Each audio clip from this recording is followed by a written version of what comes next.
Welcome back to the Show Match series. Boys and girls, it's best of 7, and we're actually getting pretty close to the end. The score is currently 3-1 in the favor of Journey. Impact on his last life. If you're an Axiom fan, no, if you're a Zerg fan, hell, if you're an Impact fan, start sending him your good vibes, channel him your good mojo, guys, because he needs it.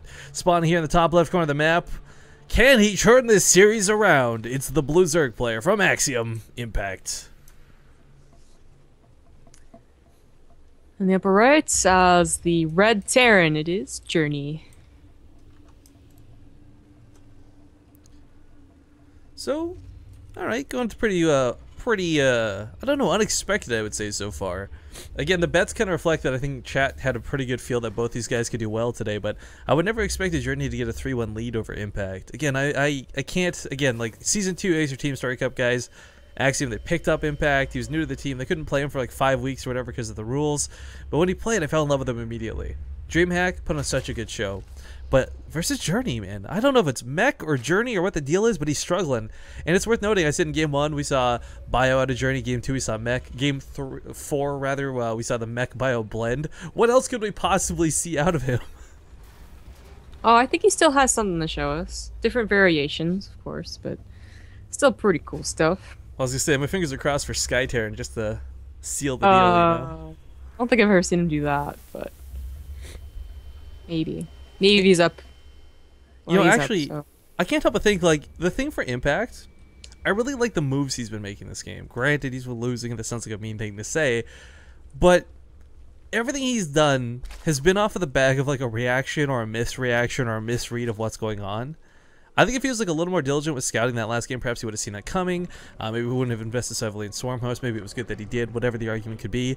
Not seeing Mech right away, of course, you can still open with Mutalisks, and that doesn't, like, it doesn't shut you down by any means, but he's not really been on top of the best, like, okay, Journey, I know exactly what you're doing, my Overlord's in the perfect spots. And I can't help but think like that would definitely influence him better, because Impact is such an intelligent player just objectively. He knows how to react, but the problem is if you're not given the right tools to react with, you're not going to be able to react properly, and that's kind of been the case so far. Yeah, that's true. Not to mention every single match, I mean every single time he's, except the first game I think, he's been going for fairly early mutas, which can be effective against Mech, because you still have such a long time before they move out that you can make up for the economic loss. But against Bio, it's, you know, well, not that great to do anything. Let's be honest right now, though, in the current stage of the game, Mutalisks, if they can get up to a certain number, can be pretty effective against anything. But it's more effective to get the economy and then really boost out the mutas. Make a stutter as time goes on. That is first blood right there. Yeah, actually loses the drone. Yeah. Miss micro. We can't blame. Usually we can blame, like, you know, any miss micro with Koreans because they're tired. These guys are perfectly fine. Yeah, this is one of the rare times. It's the middle of the day. They're both playing on the Korean server. There's, I don't think, a better show match setup for these guys. Yeah. Acer Team Story Cup's gotta be rough too, because like those matches start late for them. Yeah, that's what I'm talking about mostly. Seriously. Well, these let's talk about the. You know, Frost is usually a good map for Zerg, but the best map is cross positions. The worst one is horizontal, and unfortunately, Impact got horizontal spawns. I think for Journey, that's gonna really actually impact, because, or sorry, Impact, haha, bad pun. He's been doing a lot of these sort of aggressive expansions, so they could be more aggressive with the builds, and I wouldn't be shocked at all if he took the base to the north, just so he could push northwards a little bit easier. Yeah. He's being a little menace with these Reapers, by the way. He only has about 10 more seconds, not even, until the lanes have speed, and he needs to get out of there. Okay. These could be chased down, and that is 3 Reapers gone. Frost, not someplace you can try and, like, lift up and go down, lift up and go down. There's really not a whole lot of positions to do that. Will Impact reach them? Go, Lings, go. No, I think there might not actually be enough to. Yeah, like, if they engage, I think 3 Reapers can actually take that fight. Good thing they couldn't engage. One thing that it is because Journey has been going Mech, at least the first or middle 2 games, whatever. But Impact really hasn't been abusing mutas as we would like. Last game, didn't have the gas for it. Went Swarmhost, bad mistake. First game, I don't think he did it. It was against Bio from start to finish, and I still don't think he abused mutas as much as he could. I mean, that's really what's giving Terran a hard time, is mutas getting in their production constantly and giving them a headache, you know, abusing the fact that they didn't get Widow Mines, you know, if they're trying a new Hellbat saw or something like that. We just haven't seen that really big number. Right, and what we see is concussive shells coming out here pretty quick out of Journey. I think he's going to be going for the... Assuming Impact will make roaches, but... I mean, the standard... Ooh! Wait, he's going to go for Marauder Hellion? Well, yeah, I was thinking Blue Flame. Marauder mixed with the two could be dangerous, and if you make it Hellbats on top of that, could get even scarier. You know what? I think that was a misclick. Think it was a misclick. I don't know how you were trying to make what, but you don't have any Marauders, and you got slow, so... Oh, did he cancel the one he was making?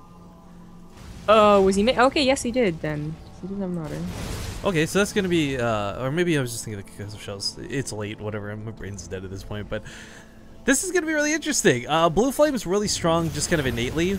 We saw Ryung make good use of it in the WCS qualifiers, but I think...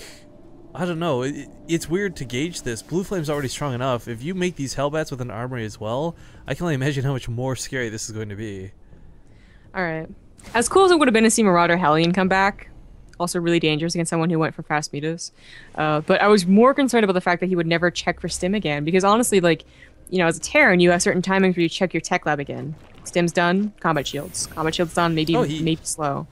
Yeah, you should cancel the concussive shell, I didn't realize. Okay, so that was a mistake through and through.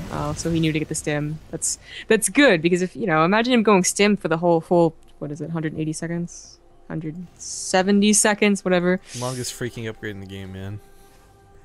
At least for Terrans, it feels like it. I wonder what is the longest upgrade in the game. Isn't Blink 180, but you chrono it so it's less? I could be mistaken. Or it's either 180 or also 170. Don't math me.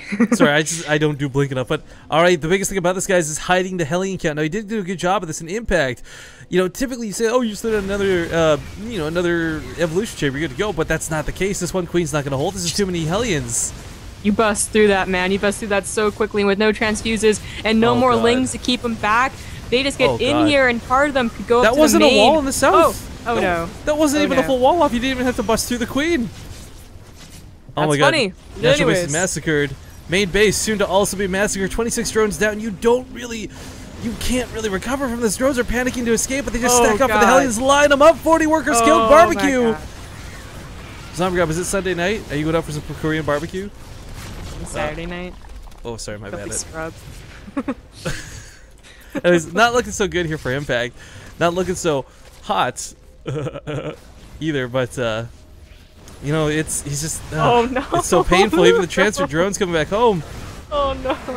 GG. Oh. Journey takes the series 4-1. Impact walks away today with $50 in his pocket, but Journey takes a really great series. What I loved most was we got a good display of every aspect of Terran out of him. Granted, without cheese, but like we got to see bio, mech, the mech blend, and then the ultimate blue flame rush in game number 5. Woo! That's gonna wrap up the show matches for tonight, though, guys. I hope you enjoyed it. We didn't really get to do a lot of these late night show matches because a lot of the times we get money requests for Europeans, so obviously we have to cater to their schedule. But it's really awesome getting both Impact and Journey involved. Of course, a little sad Impact went down, as I think he was probably my favorite coming into this, but not at all sad to see Journey win that series either. So big congratulations to him. I'll have to contact these guys on Skype and get their PayPal information and such. And we'll bundle up the replays for our subs ASAP.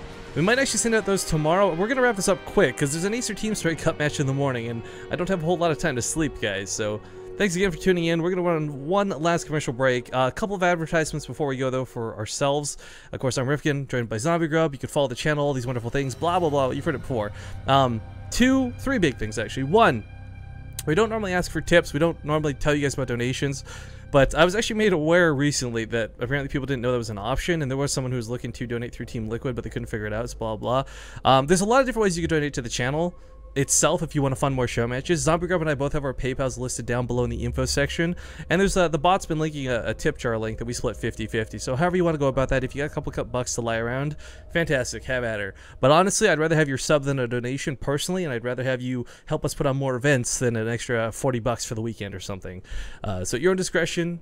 pay how you'd like. I will note that we got our t-shirts today as well, so we've set up a link for our Spreadshirt store. It's only got 2 t-shirts at the moment, but if you guys will notice, I put an equivalent amount. The t-shirt costs $20. If you donate $20, you get a ton of Partoofs for that $20. So what we've said is if you tweet us a picture of you wearing the t-shirt that you've ordered, we'll give you the equivalent amount of value in Partoofs, one time only. So have at her, guys. I got mine in the mail. I inspected it today. I thought it looked fantastic, so I'm happy to open our store to the public. And last but not least, of course, big shoutouts go to Chairs for Gaming. It's our channel sponsor, guys. You should check them out, especially if you're from Canada. Especially if you're from Canada. But that wraps up the night. Do you have any last words, Zombie Grub? No. I'm happy that Journey was played, though. Yeah, I know you've been like so Journey. I was also glad we could get him on for this. So that's pretty cool stuff. Hopefully, maybe we'll see him some more in the future. For now, though, guys, that wraps everything up. Have a wonderful night. Have a wonderful evening. And we'll see you hopefully in the morning for the Acer Team Strikeout matches, if I can wake up.